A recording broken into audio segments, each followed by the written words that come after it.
After moving to France to become a chef, here are my biggest regrets. Welcome back to my channel. Just finished dinner service. It's 11:51. Only did 48 hours this week, so we're feeling pretty good. The first one, as far as it relates to kitchens, I regret not appreciating the wage setup in the United States. It's not something I expected to be appreciated of. First of all, as far as work goes, the French do it better. Okay, there's no doubt there. But here's a few things that you need to appreciate if you're an American working under wage, meaning hourly, okay? Relatively, you will make so much more money. It's not far out of the ordinary to make $25 an hour in the United States. Compared to the average salary here, it's basically doubled. Now, if you account for rent and all these things, it kind of evens out that everything's pretty much twice the amount is expensive in the US. But if you're able to save money, you can make that money go very far for you if you decide to move somewhere else. Or if you want to start a business or do any of these things that just take a kind of base amount of money, no matter what country you're in. As well, I can't forget to mention that most of the work you do in France is salary, meaning that it's not based off of how many hours you're doing. So in the US, you go in and you do your 8 hours and that's it.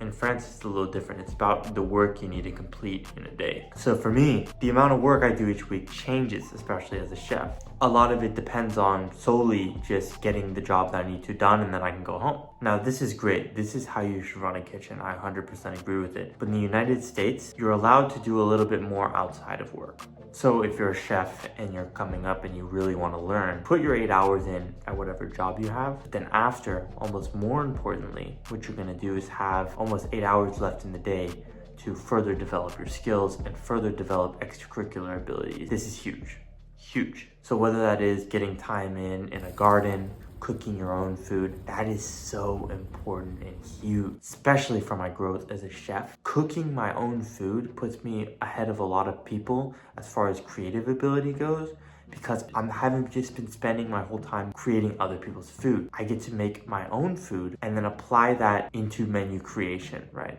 So that is huge.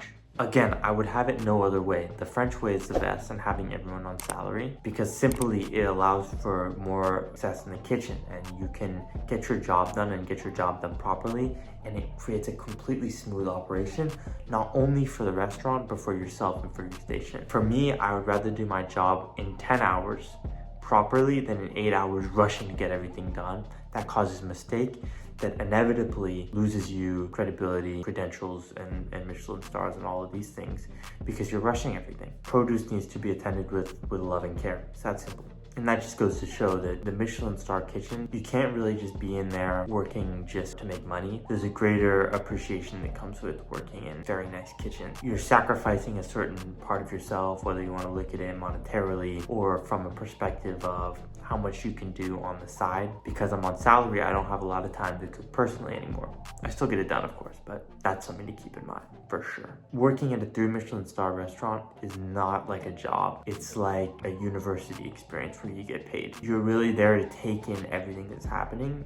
If you wanted to just get paid, you can go work at a brasserie or a hotel and make 1.5 to 2 times the amount of money and have less work to do. The next one is going to be obvious to most non-English speakers. It's learning a language, not learning a language. I am absolutely embarrassed to only speak English as I'm in France. Everyone, whether Italian, French, or Spanish, speak 3 languages at least. The mindset behind it is that the English-speaking people don't have to speak any other language because everyone learns English. And this just represents such a docile mindset that kind of represents the American culture as a whole. I'm constantly embarrassed that I can't speak deeply at all with anyone because I'm only working in people's second language. English as a language represents a certain hegemony. And it's not a philosophy channel, so I'm not going to get too deep into it here.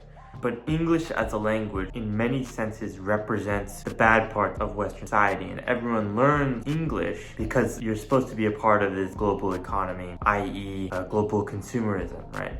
And so when I was in high school, I was very ignorant and I chose not to learn a language because to me, I was thinking, oh man, I'm not going to need it. Google Translate is perfect. I can just Google Translate everyone. So of course, my advice for you and the young kids to see this is learn a language and travel to other countries in every opportunity you can. The reason why everyone learns English, not because it's the best language or because there's so much information held in English, because there's a certain amount of people and buying power that is represented with the English language. Learn French, learn Italian, learn German, whatever. All of these languages, they'll let you interact with a certain culture. And so for my younger self, take a language big. So as I'm learning French now, I can see myself in the future learning Spanish, English, Italian, German, Japanese. These are things that very much interest me now. I wish I learned a language, especially as a chef. And then I have two little small ones here, especially for the chef people that follow my channel. Pay attention to sauce work. And I mean those essential sauces. I kind of overlook them. Really try to dial in on making your sabayon, your reduction, your beurre montés, and really understand what's happening with those. It will serve you very well once you come to France because it's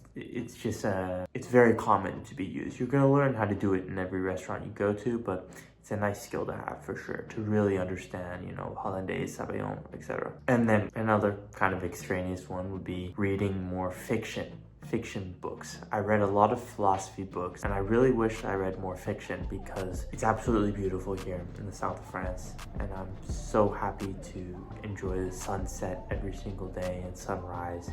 It absolutely blows me away, and it reminds you that with really great fiction writers, David Foster Wallace, Mishima, John Fante, Goethe, etc. There's a lot of inspiration that comes from that, and they describe things, certain beauties of the world that just exist, and those are just super inspiring, especially for cooking and just to enjoy life in the world.